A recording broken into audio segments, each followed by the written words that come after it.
This is Defeating Adventism number 3 and the last one in the series, at least as of this taping, on the gospel message, actually the false gospel message of the Seventh-day Adventist Church. Oh yeah, it gets worse. First of all, let me say this. If you haven't watched the first two, you're going to need to watch the first two, possibly for this one to make a lot more sense to you. So watch the first two, Defeating Adventisms number 1 and 2, and watch number 3, and yes, it absolutely does get worse. So look at this question. Has the Seventh-day Adventist gospel message been consistently defined in Seventh-day Adventism? You would think so, wouldn't you? You would think that something very, very important as the gospel message would be a consistently applied and defined message as you examine the Seventh-day Adventist literature. But you know what I found as I was putting these 3 videos together? It doesn't. Things have changed in Advent. The gospel message of Adventism is not consistent and has changed. As if you need another reason to prove the gospel message of Adventism is false. Yet here it is in front of us. Look at this slide here. The second angel's message has changed over time. From about 1851 to 1887, the message of the second angel was considered complete, done, fulfilled, over. But I noticed a change when I was examining the literature. From 1888, which is the first edition of the Great Controversy, at least the popular edition of the Great Controversy. Let me just grab it and show you guys here on my bookshelf. This edition of the Great Controversy in 1888. I noticed a change starting to happen, and that is, well, the message of the second angel is not complete. So, from 1851 to 1887, literature says that angel's message, gospel message, is done, over, fulfilled. But then in 1888, now we say, no, it's not done, it's not over, it's not fulfilled. Let's look at some examples. Look at on the left. I just pulled 2 quotes. I have more, of course, but I just pulled 2. 1858. In speaking of the second angel, and you can read the whole quote here, from this February 4th, 1858 review, Advent Review and Sabbath Herald is what it was called in. When it was talking about the second angel, it says, you see what I have underlined, this also has been fulfilled in our day. You see, it's done. The second angel's message is done. Let's go to 1859. Let it be understood that the second angel, Revelation 9:8, is what? In the past. Okay, there it is.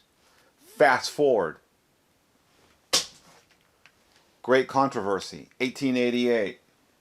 Miss Ellen White says what? On page 389.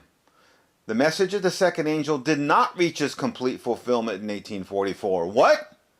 Now we have the gospel message of Adventism changing. It was fulfilled, it was complete. Now, no, it's not. Let's look again. Let's jump to 1931. Let's go decades later. But the message of the second angel did not reach its complete fulfillment in 1844. So which one is it, Adventist?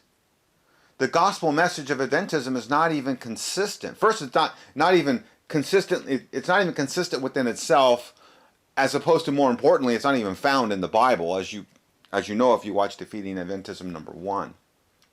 But the Adventist message itself has changed over time. So your Adventist brothers and sisters back in the day were preaching a different 3 angels gospel message than you are preaching today.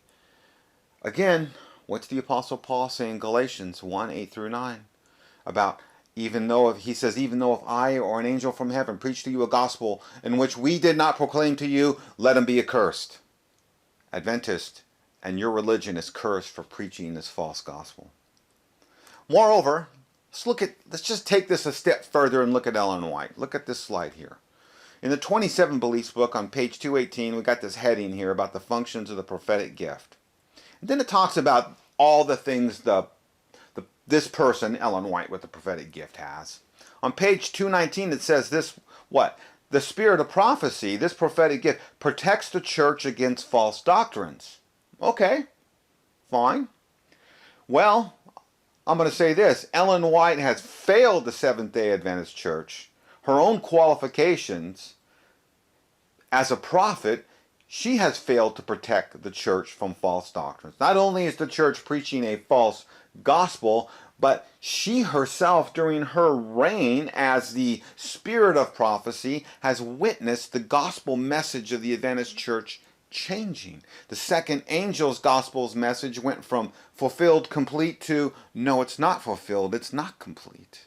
So see, Adventist, even your own gospel message, well, which is false, but internally it's inconsistent.